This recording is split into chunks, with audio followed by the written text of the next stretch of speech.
Harpies, welcome back to my channel. If you're new here, welcome, and if you've been here before, welcome back. What's up? Guess what? Your girl got her IOE.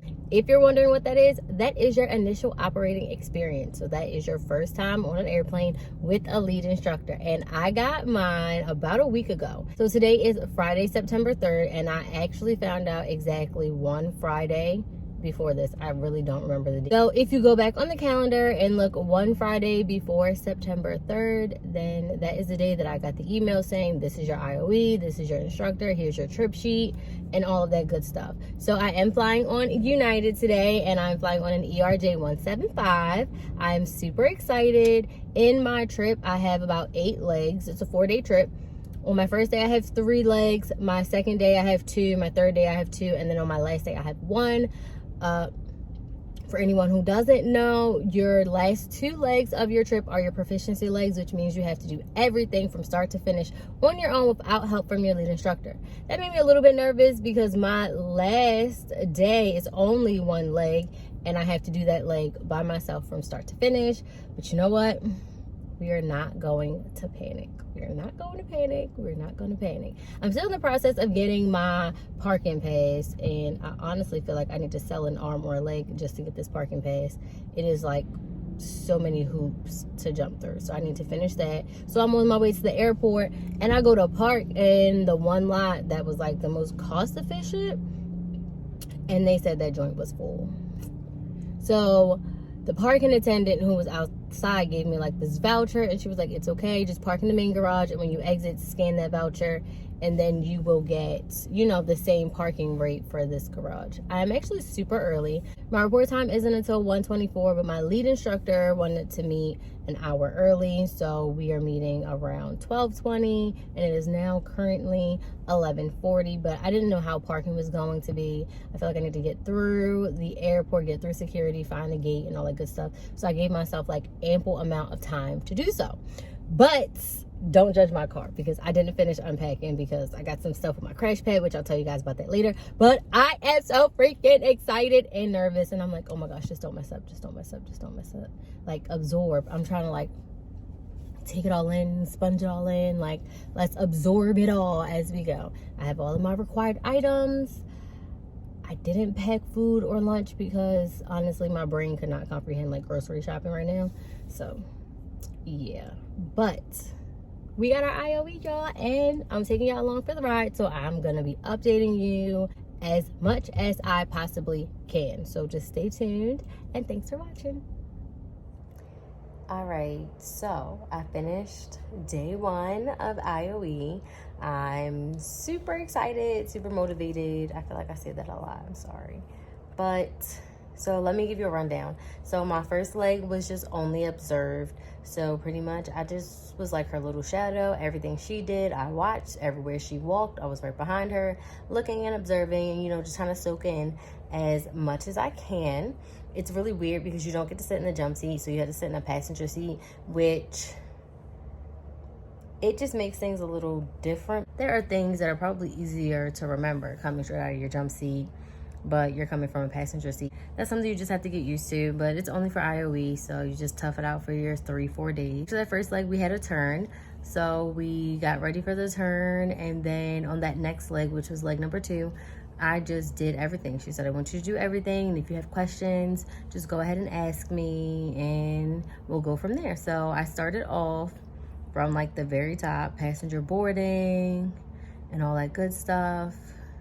And yeah, I worked leg 2 pretty much by myself, except for service on leg 2, because on leg 1 we didn't have service because it was a really short flight.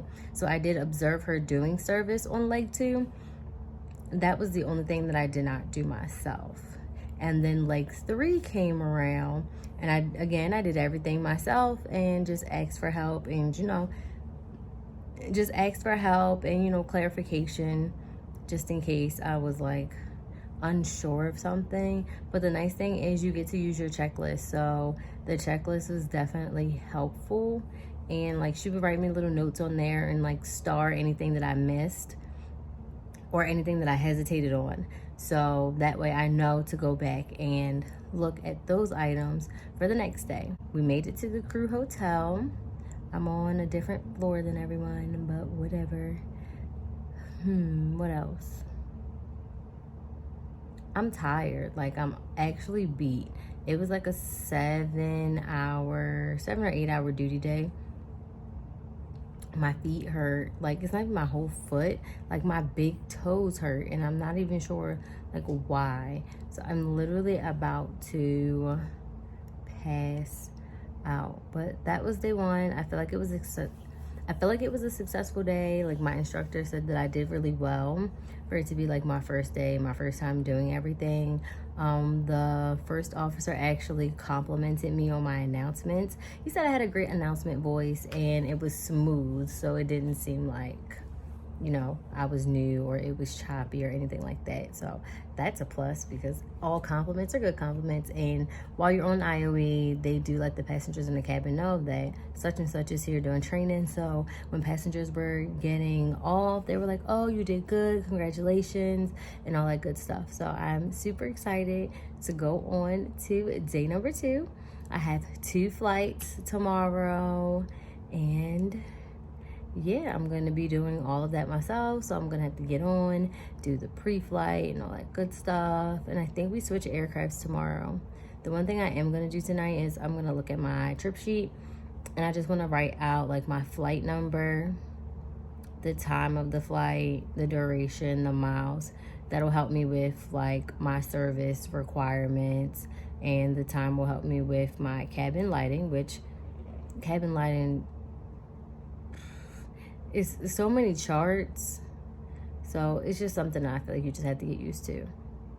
And I'm gonna probably just look over my checklist one more time, set my alarm, and make sure I'm up with ample amount of time to get ready.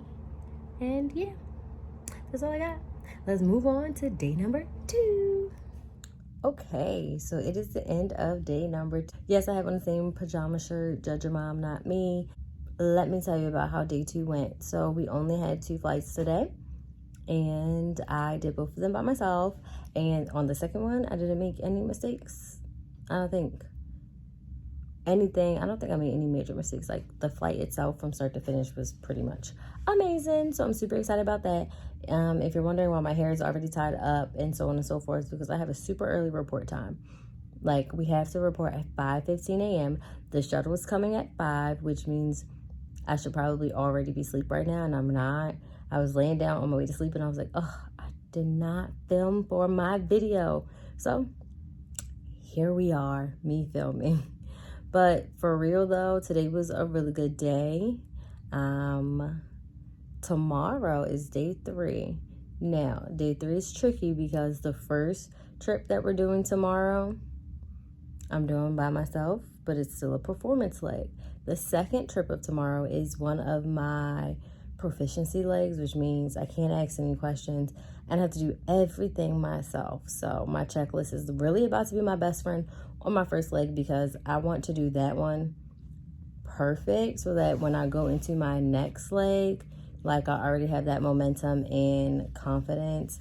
I'm not gonna lie, I am really nervous because I feel like I don't want anything crazy to happen. I don't want any anomalies to happen where I don't pass my IOE.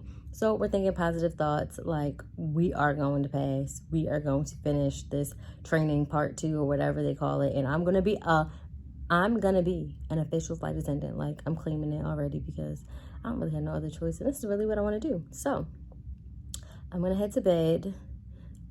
Oh, but before I head to bed, let me tell you, we flew from Salt Lake to Chicago, and then Chicago to Sioux Falls, South Dakota. I mean, it's kind of cute, South Dakota. Like, maybe I'll have to come back and actually, like, explore South Dakota, which I'm not really sure that I would actually do. There are 2 weddings here, so, like, as I sit here and film, I can hear Uptown Funk playing from the ceiling because there's a wedding all the way upstairs and a wedding all the way downstairs.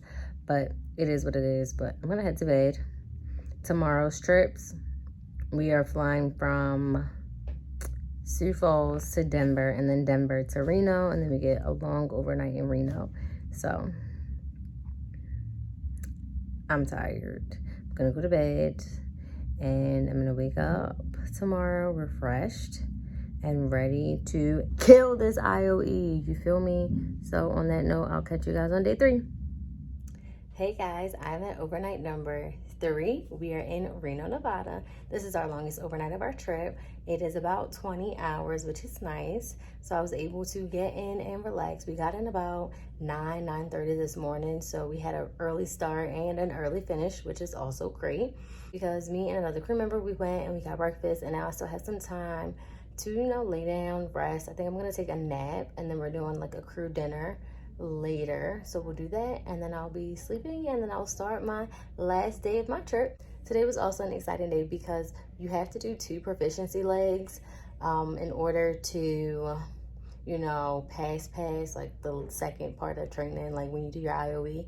And one of my proficiency legs was today, and your girl killed it. So I'm super excited because tomorrow we only have 1 trip. We do have an early start, but we only have 1 trip, and that's my second proficiency leg.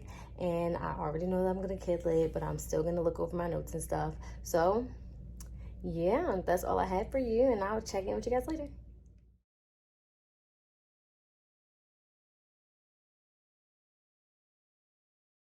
Oh my gosh, so let me just tell y'all, I passed my IOE, and I had so much excitement today that I even forgot to film this. So I had to get up and I was like, oh, let me film the end of my video.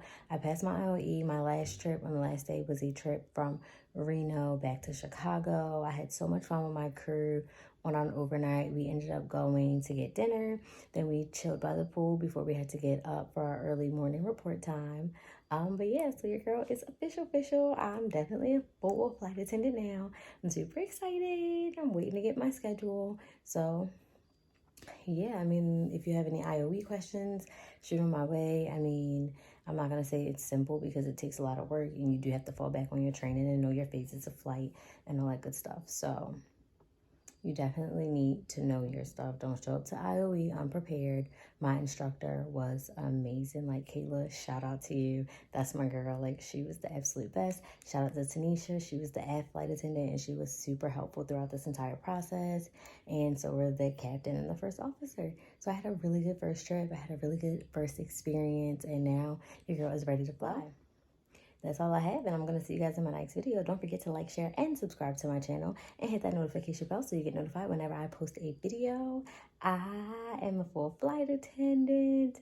I passed my IOE, and your girl is ready for the friendly skies. So I will see you guys next time.